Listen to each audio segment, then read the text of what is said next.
Universe, pastinya kalian sudah menonton Ultraman Trigger episode 1 yang baru mulai debutnya aja sudah mendapatkan banyak komentar dan tanggapan positif dari para penonton. Bahkan katanya telah menjadi trending YouTube di Jepang. Itu artinya memang ada banyak penggemar Ultraman yang sudah menunggu-nunggu series Ultra yang sekaligus merayakan hari ulang tahun ke-55 dari Ultraman dan 3 Danagaya yang ke-25 tahun. Bahkan tak hanya di YouTube saja, penayangan episode pertama Ultraman Trigger ini juga trending di media sosial Twitter, dan itu juga ditanggapi oleh pemeran dari Kengo Manaka alias Human Host dari Ultraman Trigger. Untuk sekarang kita anggap aja begitu, karena belum bisa dipastikan juga kalau Kengo ini hanya sekedar Human Host. Mungkin ini agak telat, tapi di video kali ini saya hanya akan membahas beberapa poin dan hal menarik apa yang sudah dimunculkan di debutnya The New Generation of 3 ini, yaitu untuk jalan cerita atau beberapa hal biasa lainnya yang mungkin udah banyak yang tahu, tidak akan saya ulangi di video ini. So Universe, let's talk about it.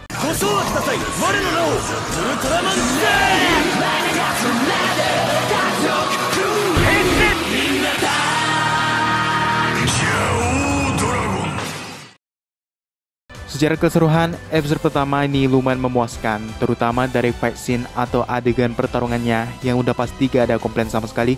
Karena ini adalah salah satu harapan untuk series terbaru ini melanjutkan series sebelumnya yang juga memiliki banyak fight scene keren dan epic, seperti angle kamera dan efek CGI yang memanjakan mata. Jadi untuk grafik dan fight scene dari Trigger ini kemungkinan akan menjadi nilai tambah seperti yang dilakukan Suburaya pada series Ultraman Z.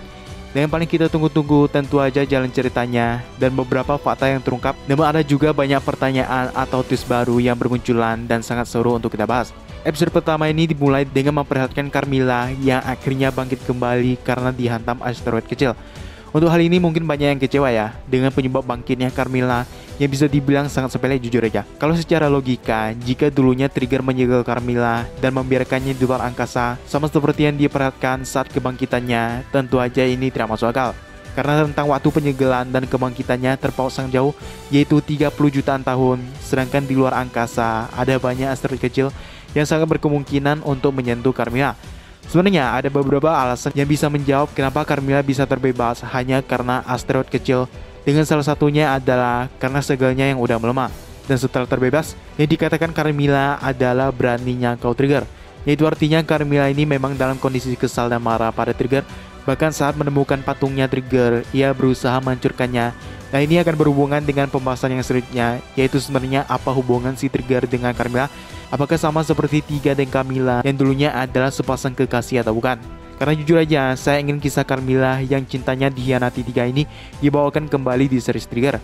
Terutama karena di akhir, Camilla mengatakan bahwa ia juga menginginkan cahaya, serta kita juga tidak ditunjukkan dengan jelas seperti apa hubungan mereka di masa lalu saat masih sama-sama raksasa kegelapan. Yang selanjutnya adalah kemunculan Yuzare. Berbeda dengan kemunculan Yuzare versi 3 yang saat itu memang diketahui semua anggota Guts lewat hologram, Yuzare versi Trigger ini mendatangi Kengo secara privat dan muncul begitu aja. Yang sepertinya ini adalah kali pertama Kengo bertemu dengan Yuzare. Dan pemicu atau penyebabnya tentu aja karena kebangkitan dari Carmilla yang akan segera mengincar Trigger. Hal itu juga yang terjadi di movie 3 Final Odyssey, di mana Yuzare yang tiba-tiba bangkit dari tubuh Kapten Iruma yang adalah keturunan atau reinkarnasinya, saya juga agak lupa. Dan penyebabnya bisa bangkit adalah ia tahu kalau raksasa kegelapan telah dibangkitkan pada saat itu. Yuzare yang bertemu Kengo hanya mengatakan bahwa Kengo ini adalah cahaya dan titik-titik yang udah bisa ditebak titik-titik itu adalah kegelapan. Karena setelah Yuzare menghilang, Kengo dihadapkan dengan raksasa kegelapan yang pastinya bisa ketebak dia adalah Dark Trigger atau Evil Trigger. Ya walaupun itu hanya mimpi dari Kengo. Total kemunculan Yuzare di episode pertama ini berjumlah 4 kali. Lumayan banyak, cuman gak bertahan lama karena hanya muncul sebentar dan hilang lagi. Bahkan saat Kengo diserang oleh Carmilla, ia muncul dan melindungi Kengo dengan kemampuannya. Walaupun gak bertahan lama, mungkin karena energinya yang tidak cukup. Nah pastinya kita semua sadar ya, kalau Yuzare versi Trigger ini mirip dengan heroin di series ini, yaitu Siuna, yang tentunya akan satu tim dengan si Kengo. Hal ini sama dengan Yuzare versi 3 yang wajahnya mirip dengan Kapten Iruma. Dan tentu saja mereka memiliki hubungan, bahkan bisa jadi perantara bagi Yuzare untuk muncul lagi di zaman ini. Poin yang selanjutnya, Carmilla tidak bicara bahasa manusia. Ini adalah fakta baru ya, berbeda dengan Camillanya 3 yang berbicara bahasa manusia. Sepertinya Dark Giant di Trigger ini bicara bahasa mereka sendiri. Hal itu diungkapkan Kengo saat bertemu dengan Carmilla, di mana ia kebingungan kenapa ia bisa mengerti bahasa asing atau bahasa alien. Nah itu pastinya ada hubungan dengan alasan kenapa Kengola yang terpilih sebagai orang yang membangkitkan Trigger. Itu kalau memang benar Carmilla bicara bahasa alien ya. Bisa jadi dia bicara bahasa manusia, tapi Kengo malah salah paham bahwa itu adalah bahasa alien. Poin yang selanjutnya adalah pengkarakteran Kengo Maraga. Ada banyak yang berpendapat kalau Kengo atau human hostnya Trigger ini terlalu kekanak-kanakan, di mana prinsip hidupnya adalah ingin membuat semua orang tersenyum, smile. Nah itu juga berhubungan dengan bunga yang sedang dirawatnya, dengan harapan bisa mekar dan membuat semua orang tersenyum. Sebenarnya itu bagus dan keren, yaitu hero yang ingin membuat orang lain tersenyum. Cuma yang bikin agak kesal dan bikin Kengo tampak kekanak-kanakan adalah karena ia agak kenal waktu saat mengatakan ingin membuat orang tersenyumnya atau smile. Di episode pertama ini ada dua momen seperti itu, yaitu saat ia yang menenangkan ibunya dan saat menghadapi Carmilla.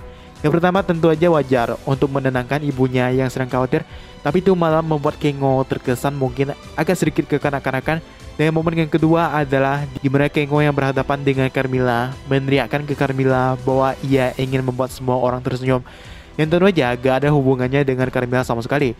Walaupun sebenarnya itu jadi pemicu terbentuknya Hyperkey multitapnya Trigger. Mungkin memang pengkarakteran Kengo ini agak mengecewakan bagi beberapa fans, tapi saya yakin akan ada perkembangan ke depannya sama seperti Haruki di series Z. Terakhir mungkin ini adalah detail kecil ya, entah itu kesalahan Suburaya atau emang disengaja, yaitu scene ketiga Kengo yang akan menyerahkan Guard Spark Lance dan Hyperkey ke Presiden Shizuma. Yang sebelumnya Hyperkey itu masih yang multi-tap, tapi pas posisi kamera berganti, di sini kita bisa lihat Hyperkey yang sebelumnya kembali jadi kosong lagi, yaitu berwarna biru. Secara keseluruhan, episode pertama dari Trigger ini sangat top dan tidak mengecewakan, terutama dari fight scene-nya yang sangat menjanjikan dan ada beberapa twist yang menarik untuk dibahas, seperti Presiden Mitsuko Nishizuma yang tahu banyak hal. Nah itu akan kita bahas di video terpisah karena pastinya akan banyak teori yang bisa kita kulik dan berhubungan erat dengan universe-nya 3. Kalau kamu mau ngikutin terus pembahasan Ultraman, langsung aja tekan tombol subscribe biar gak ketinggalan video terbaru. Di pada video lainnya bisa langsung kalian tonton dan sampai jumpa di video selanjutnya.